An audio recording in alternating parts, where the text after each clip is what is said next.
आज की टॉपिक की ओर। आज का टॉपिक प्राचीन भारत का एक महत्वपूर्ण टॉपिक है, गुप्त काल।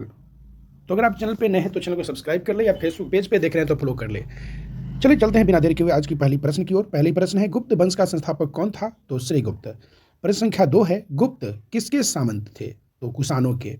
प्रश्न संख्या 3 है, गुप्त वंश के किस शासक ने सर्वप्रथम महाधिराज की उपाधि धारण की? तो चंद्रगुप्त ने। प्रश्न संख्या 5 है, गुप्त शासक के दौरान ऐसा व्यक्ति कौन था जो एक महान खगोल विज्ञानी और गणितज्ञ था? तो आर्यभट्ट। प्रश्न संख्या 6 है, गुप्त शासकों की सरकारी या दरबारी भाषा थी? तो संस्कृत। प्रश्न संख्या 7 है, इतिहासकार B.A. स्मिथ ने किसकी विजयों से प्रभावित होकर उसे भारत का नेपोलियन कहकर पुकारा? तो समुद्रगुप्त को। यानी भारत का नेपोलियन किसे कहा जाता है? समुद्रगुप्त को। प्रश्न संख्या 8 है, गुप्त वंश का वह राजा कौन था जिसने हुनों को भारत पर आक्रमण करने से रोका? तो स्कंदगुप्त। प्रश्न संख्या 9 है, गुप्त वंश किस लिए प्रसिद्ध था? तो कला एवं स्थापत्य के लिए। प्रश्न संख्या 10 है, अजंता कलाकृतियां किसे संबंधित हैं? तो गुप्त काल से। प्रश्न संख्या 11 है, कुछ विद्वानों के अनुसार कवि कालिदास किसके राज कवि थे? तो चंद्रगुप्त द्वितीय यानी विक्रमादित्य का। प्रश्न संख्या 12 है, अजंता चित्रकारी का विषय वस्तु किसे संबंधित है? तो बौद्ध धर्म से। प्रश्न संख्या 13 है, उत्तर गुप्त युग में जो विश्वविद्यालय प्रसिद्ध हुआ वह था नालंदा विश्वविद्यालय। प्रश्न संख्या 14 है, एरन अभिलेख का संबंध किस शासक से था या है? तो भानुगुप्त से। प्रश्न संख्या 15 है, फाहियान किसके शासनकाल में भारत आया था? तो चंद्रगुप्त द्वितीय।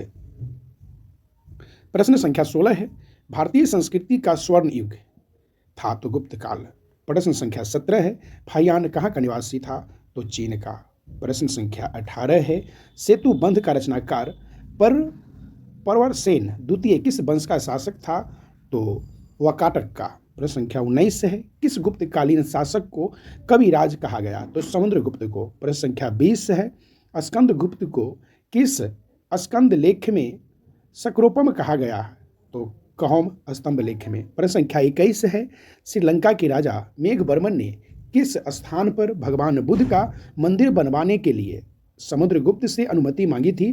तो बोधगया में। प्रश्न संख्या 20 है, मंदिर निर्माण कला का जन्म सर्वप्रथम कब हुआ? तो गुप्त काल में। प्रश्न संख्या 23 है, चंद्रगुप्त द्वितीय ने विक्रमादित्य की उपाधि कब धारण की? तो शकों का उन्मूलन करने के बाद। प्रश्न संख्या 24 है, गुप्त काल के सर्वाधिक लोकप्रिय देवता कौन थे? तो विष्णु। प्रश्न संख्या 25 है, चंद्रगुप्त ने अपनी किस विजय की खुशी में चांदी के विशेष सिक्के जारी किए? तो शकों को पराजित करने के बाद।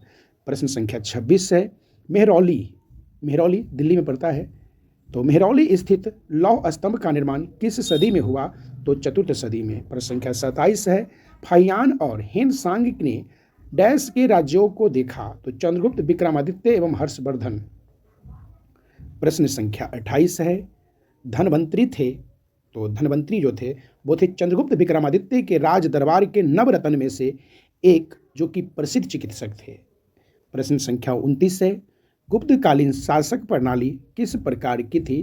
तो राजतंत्रात्मक। प्रश्न संख्या 31 है, गुप्त स्थापत्य कला का सर्वोत्कृष्ट मंदिर कौन है? तो देवगढ़ का दशावतार मंदिर। प्रश्न संख्या 32 है, अजंता की गुफाओं में किन गुफाओं का निर्माण गुप्त काल में हुआ? तो 16वां, 17वां एवं 19वां। प्रश्न संख्या 33 है, अमरकोश के लेखक अमर सिंह किस शासक के दरबार से जुड़े थे? तो चंद्रगुप्त द्वितीय। प्रश्न संख्या 34 है, संवत यानी गुप्त संवत 319 से 320 को प्रारंभ करने का श्रेय किसे दिया जाता है?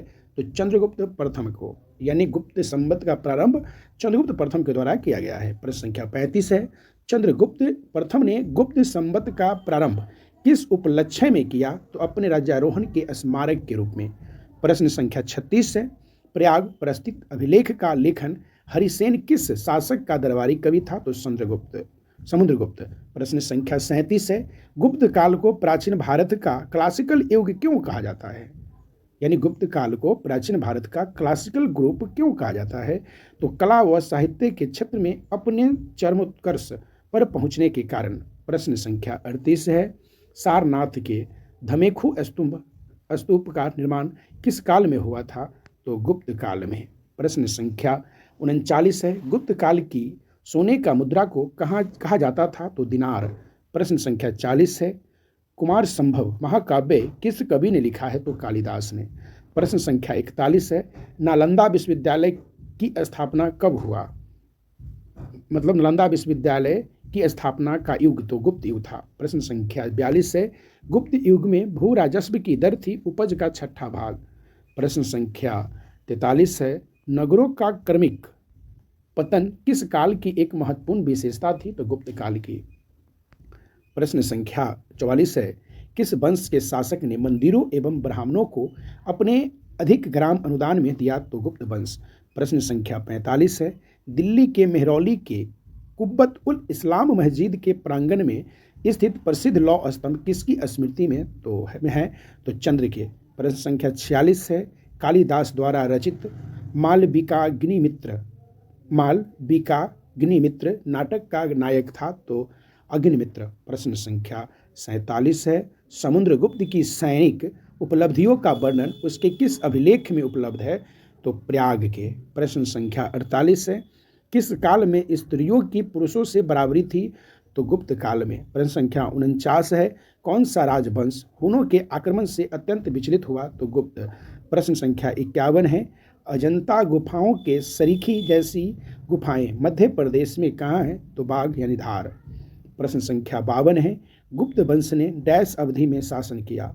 तो गुप्त वंश जो था 319 ईस्वी से 500 ईस्वी तक शासन किया। प्रश्न संख्या 53 है, बाल विवाह की प्रथा आरंभ हुई? तो गुप्त काल से, यानी बाल विवाह की जो प्रथा है वह गुप्त काल से ही प्रारंभ हुआ है। प्रश्न संख्या 54 है, सोने के सर्वाधिक सिक्के किस काल में जारी किए गए? तो गुप्त काल में। प्रश्न संख्या 55 है, यूरोपीय भाषा में अनुदित या अनुवादित प्रथम भारतीय ग्रंथ कौन सा है? तो अभिज्ञान शकुंतलम। प्रश्न संख्या 56 है, सती प्रथा का पहला उल्लेख कहाँ से मिलता है? तो एरन अभिलेख से। प्रश्न संख्या 58 है, गुप्तकालीन सिक्कों का सबसे बड़ा ढेर कहाँ से प्राप्त हुआ? तो बयाना भरतपुर से। प्रश्न संख्या 59 है, किस गुप्त शासक को नालंदा विश्वविद्यालय का संस्थापक माना जाता है? तो कुमारगुप्त को, यानी कुमारगुप्त प्रथम को। प्रश्न संख्या 61 है, गुप्त काल में उत्तर भारतीय व्यापार किस एक पतन से संचालित होता है? तो ताम्रलिप्ति से। प्रश्न संख्या 62 है, गुप्त शासकों द्वारा जारी किए गए चांदी के सिक्के कहलाते थे? तो रूपक। प्रश्न संख्या 64 है, चंद्रगुप्त द्वितीय के काल में विधा कला व साहित्य का महान केंद्र कौन सा था? तो उज्जैन। प्रश्न संख्या 65 है, कालिदास की किस कृति की गिनती विश्व की 100 प्रसिद्ध साहित्य कृतियों में से होती है? अभिज्ञान शकुंतलम। प्रश्न संख्या 66 है, वर्तमान गणित में दशमलव प्रणाली आविष्कार का श्रेय किस युग को है? तो गुप्त युग को। प्रश्न संख्या 68 है, किस गुप्त शासक ने अपने सिक्कों पर अपने को बीना बजाते हुए आकृति में अंकित करवाया? तो समुद्रगुप्त। प्रश्न संख्या 69 है, वह प्रथम भारतीय विद्वान कौन था जिसने गणित को एक पृथक विषय के रूप में स्थापित किया? तो आर्यभट्ट। प्रश्न संख्या 70 है, गुप्तकालीन पुस्तक नवीनतम का संबंध है? तो चिकित्सा से। प्रश्न संख्या 71 है, तांबा का सिक्का जारी करने वाला पहला गुप्त शासक कौन था? यानी तांबा का सिक्का जारी करने वाला प्रथम गुप्त शासक कौन था? तो रामगुप्त। प्रश्न संख्या 76 है, किस गुप्त शासक ने दक्षिणापथ में स्थित 12 राज्यों का धर्म विजय की? तो समुद्रगुप्त। प्रश्न संख्या 77 है, सर्वराजछेता यानी सभी राजाओं का उखाड़ फेंकने वाला की उपाधि किसने धारण की? तो समुद्रगुप्त। प्रश्न संख्या 78 है, किसने अंतिम शक शासक रुद्र सिंह तृतीय को पराजित कर और उसकी हत्या कर शकों का अंतिम रूप से उन्मूलन किया? तो चंद्रगुप्त द्वितीय। प्रश्न संख्या 80 है, दूरदर्शन झीरा का निर्माण समुद्रगुप्त मौर्य के सौराष्ट्र प्रांत के गवर्नर पुष्पगुप्त ने करवाया था तथा इसकी मरम्मत पहली बार शक शासक रुद्र दमन में करवाई थी कि दूसरी बार मरम्मत किसने करवाई? तो स्कंदगुप्त। प्रश्न संख्या 87 है, मिहिर कुल का संबंध था? तो हून से।